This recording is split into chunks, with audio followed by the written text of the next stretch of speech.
Our second speaker, Abigail Boyd, Greens MP, New South Wales Parliament. Probably don't need to tell you any of this, but I'm going to anyway. Abigail is a Greens MP in the New South Wales Legislative Council. Abigail's areas of policy interest include economic inequality, animal welfare, workers' rights, the prevention of gendered violence and disability. She has long advocated for an end to greyhound racing, a ban on puppy farms, legislative recognition of animal sentience, and the introduction of an independent animal welfare regulator in New South Wales.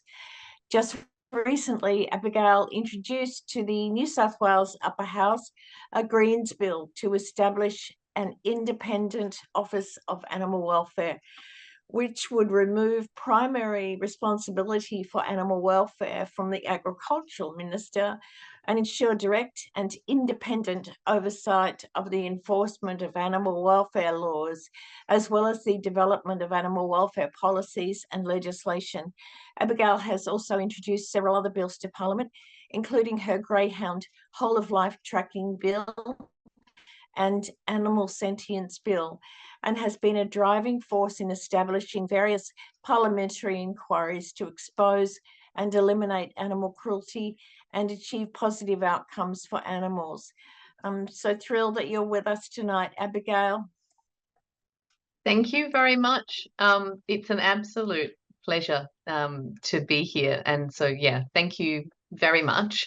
I'm Abigail Boyd and I'm a Greens MP. I'm joining you from Gadigal land here in Sydney from my very messy office. I tried to put a screen up to make it look less messy, but it still looks messy, I can see. So excuse me, it's a busy time. Now, of course, the Independent Office of Animal Welfare is not a new idea.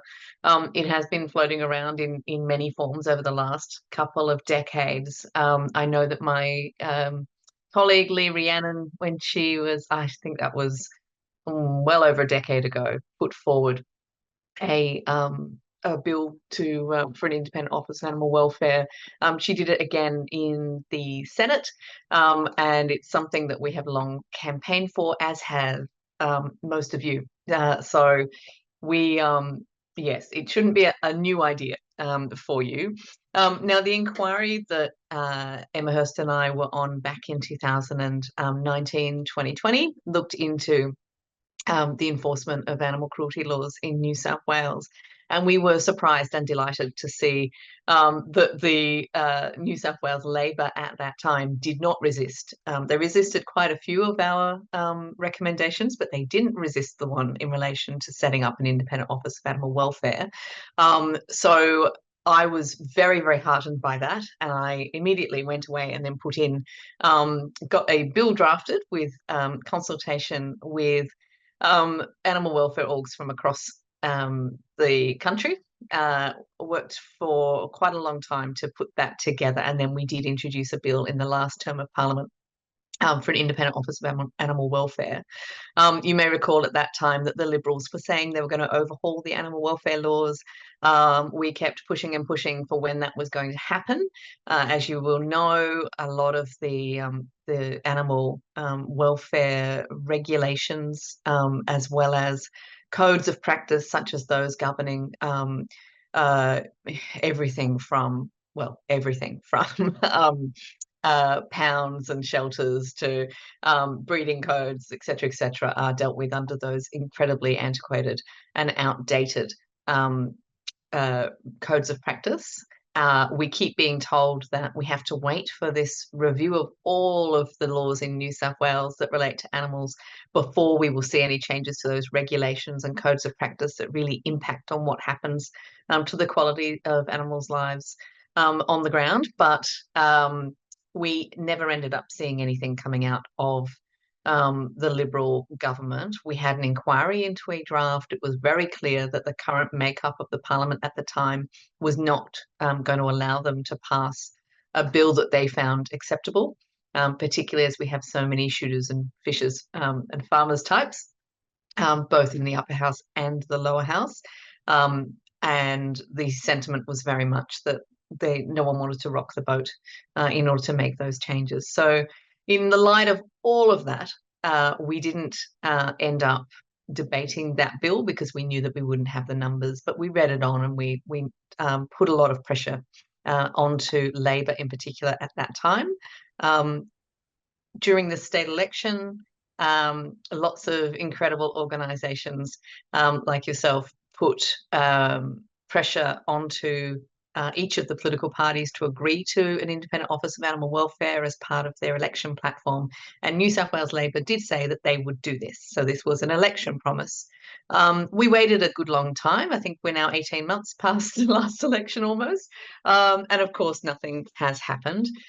We read on this bill again this year. It's effectively the same form that it was in when we first proposed it in the last term of Parliament.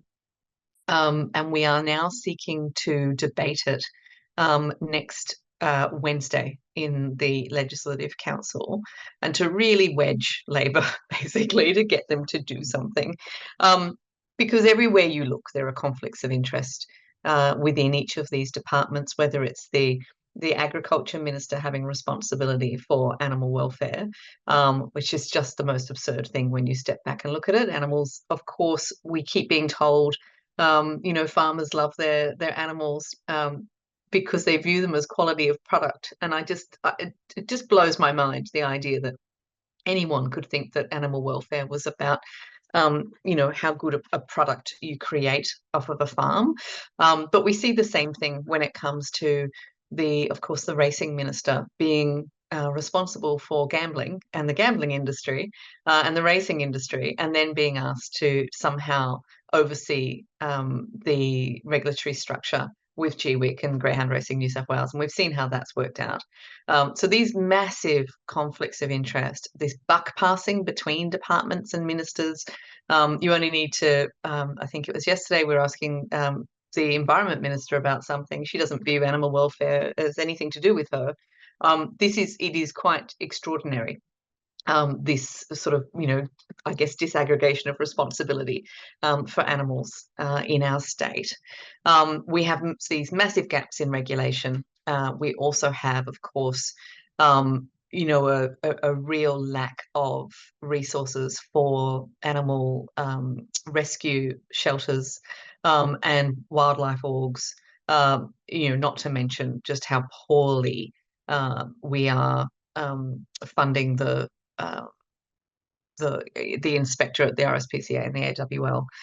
But there's a lot to do there to reform that piece as well. So whether it's illegal knackeries or this proliferation of puppy farms and kitten farms, or this disgraceful conduct of the greyhound racing industry, it really is clear that the New South Wales government, whether it's a Liberal coalition one or a Labor one, is actually just incapable of protecting animals and preventing suffering in our state.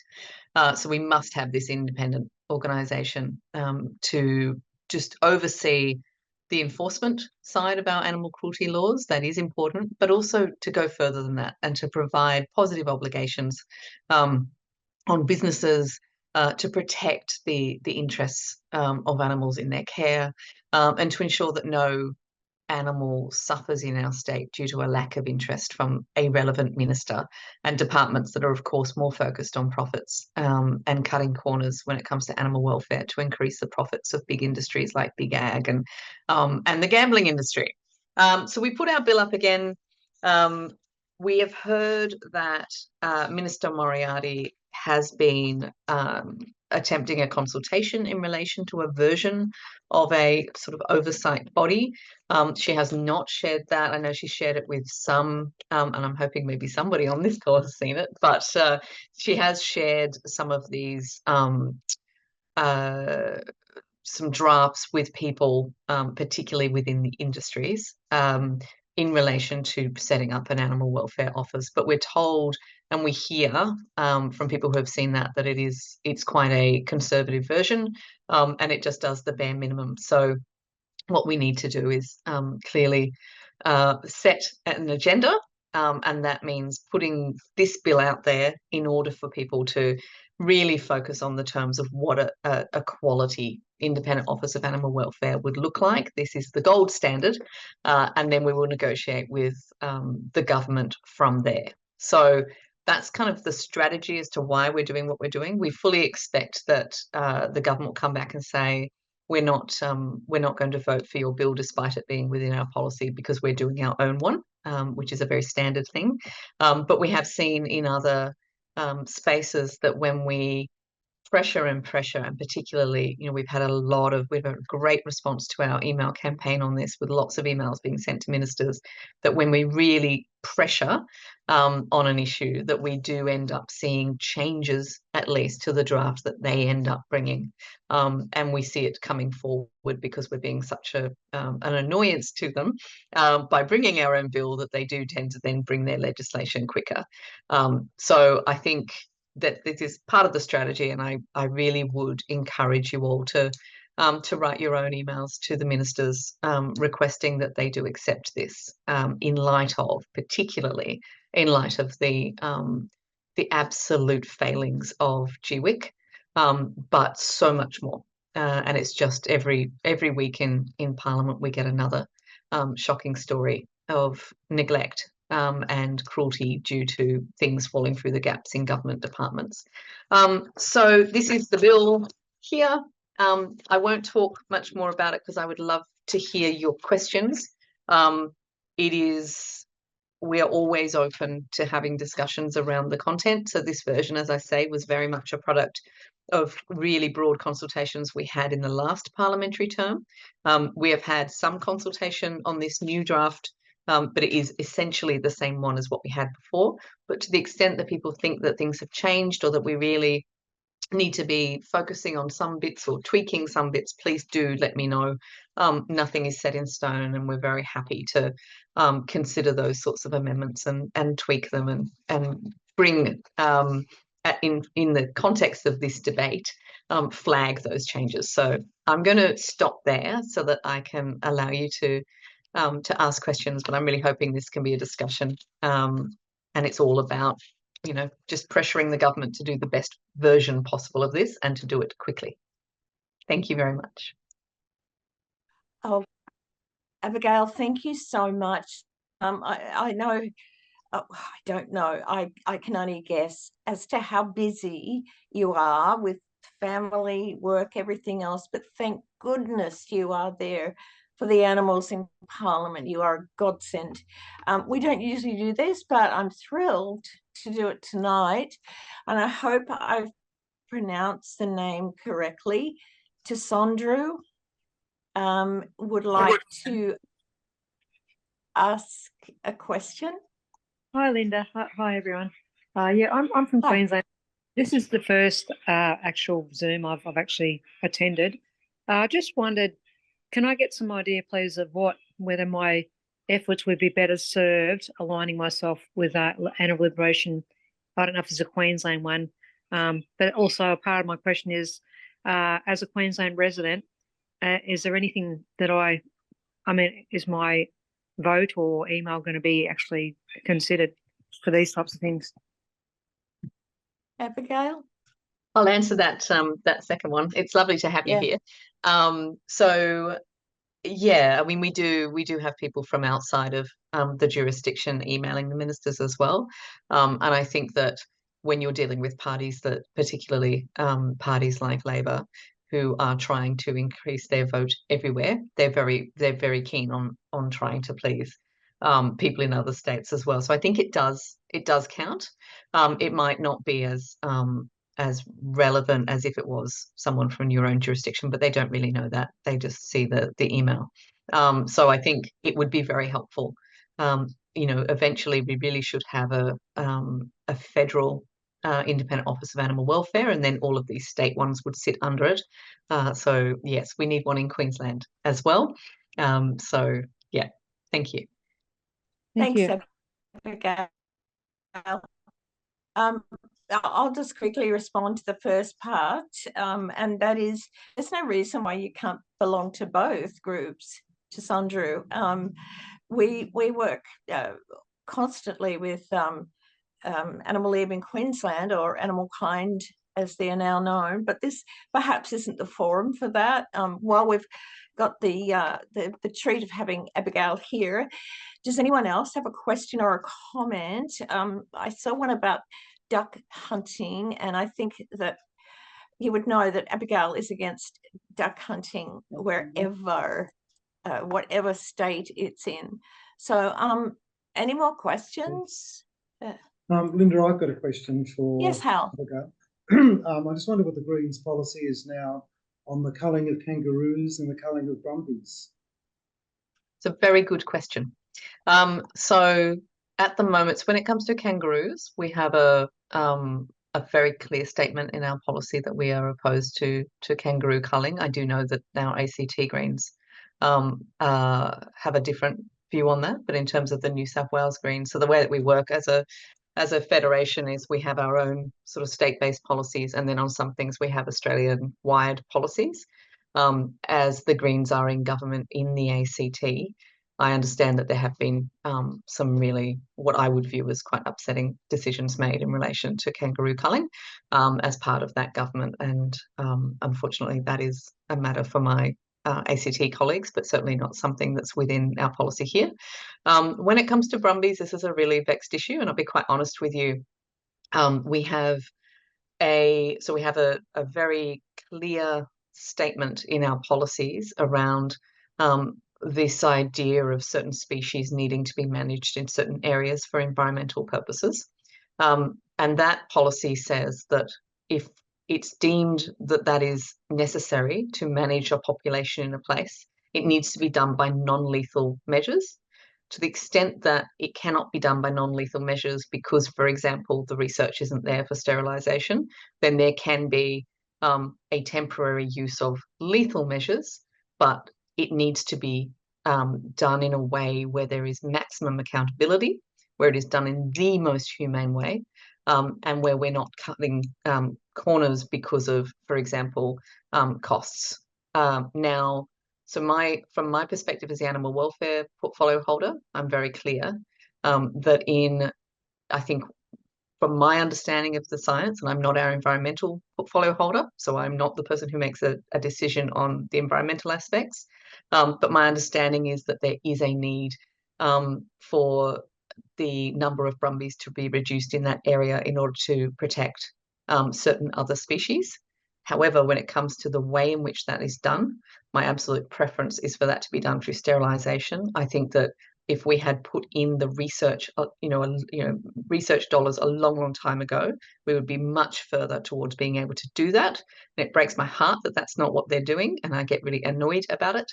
And when it comes to aerial culling, I understand that it is a tool that is being used, but I get really annoyed that the conversation has become about whether or not it is humane to use aerial culling or not. Clearly, it's not humane to kill a horse. If you're going to do that, we need to be incredibly, basically, we need to be on those people constantly, checking that they are doing it in the most humane way possible. And I think that that aspect has been lost in this debate, because as soon as you begin to say, if you're, are you sure that you should be using aerial culling in every circumstance? You keep saying that it is the most humane, but perhaps it's not. Have you tried this? Have you tried that? What are you doing in different areas? The moment you begin to really ask those questions, you get people like the Environment Minister saying, oh, you just don't want to cull, you don't want to kill any horses because you're a bleeding heart and you don't like native species. So your arguments are constantly getting shut down. And I get that within my own party.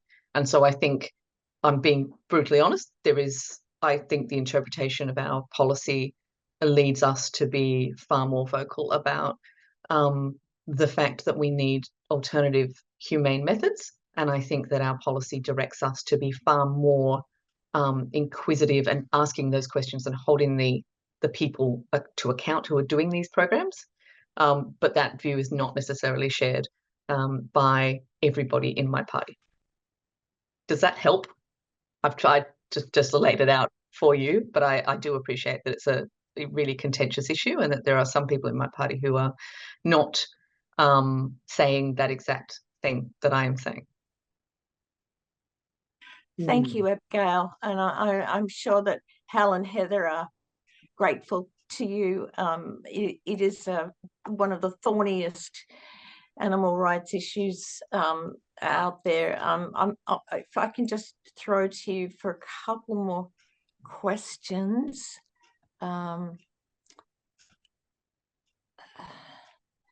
In the meantime, Teresa has put in the chat box access to an email to Abigail's office for anyone who, you don't get that very often. I think also okay, I can't see them at the moment. Yep. Neil Jones asked, are we working with the AJP on this? Yeah, what we do with, so me and Emma work very well together. We split up the issues that we're working on. So if I'm doing the Independent Office of Animal Welfare bill, I've also got a sentience bill, and I've got a whole of life tracking for greyhounds bill. So because I'm doing those, she doesn't step on those things, and she's doing other things that then we swing in behind her on. So we basically are sharing the workload because we're effectively in lockstep when it comes to the policy outcomes we're looking for. And we can't do everything. So that's, yeah. So, but we will have discussions with them on the exact form of things to make sure that they're broadly on board. But yeah, so we are working together on most of these issues. That's wonderful, Abigail. Thank you. Okay, I'm just going to close that and see if I can't get to the chat box more readily. Oh, there's a question about YE gap, which is fascinating. I don't know. Now, this is interesting. We're going to have to try and get this report out on for those who don't know, this is the YE gap facility where they were basically using those facilities to hold greyhounds who were then being shipped overseas. They closed it very, very quickly without much notice. I have a whole bunch of intel on this that I am not able to share that's come to me from whistleblowers, but we have budget estimates coming up in the next, so after this 2 weeks of sitting, we then go into 3 weeks of budget estimates. I will have GWIC in front of me then, and I intend to use what I know to draw out that information publicly from them about all of the things to do with the YE Gap facility, but I don't know if they've got employment elsewhere. We will be avidly watching that, Abigail. So we covered duck hunting, absolutely, Abigail. Ruth Abbey says, thank you for your honesty, Abigail. I wish more elected representatives were this honest. From Rigel, Abigail, we need wildlife corridors that include under road crossings. Road bridges that cross creeks can be refurbished to accommodate some crossings. Yes, absolutely agree. We've asked some questions before about this in estimates in relation to particular roads. I'm thinking of, like, I think it was an Aspen Road one we asked about once. I can't remember. But yes, if there are specific places that you think there should be wildlife corridors as well, please let me know, because in fact, about anything. So in estimates, I hop between all of the different ministers and ask them all questions about all the things. So please, if there's any specific questions that you have for any of the ministers on animal welfare issues, just email my office and we're happy to ask it and keep the pressure on them to keep thinking about animals in their decisions. Thank you. And I thank my colleagues, Cara and Lisa, for putting links to many of the things that you're doing, Abigail. It's time is marching on, and you have been so generous with your time. And the fact that you're in your office worries me a lot. I hope that you can call it a day now, and it's just been a joy to have you on, and we're always very grateful and love working with you. So thank you very much. Thank you so much. It's been an absolute pleasure. I will drop off and drive home, but thank you, and do be in contact if there's anything we can do. We're very happy to help. Thank you, Abigail, and good night. Thank you.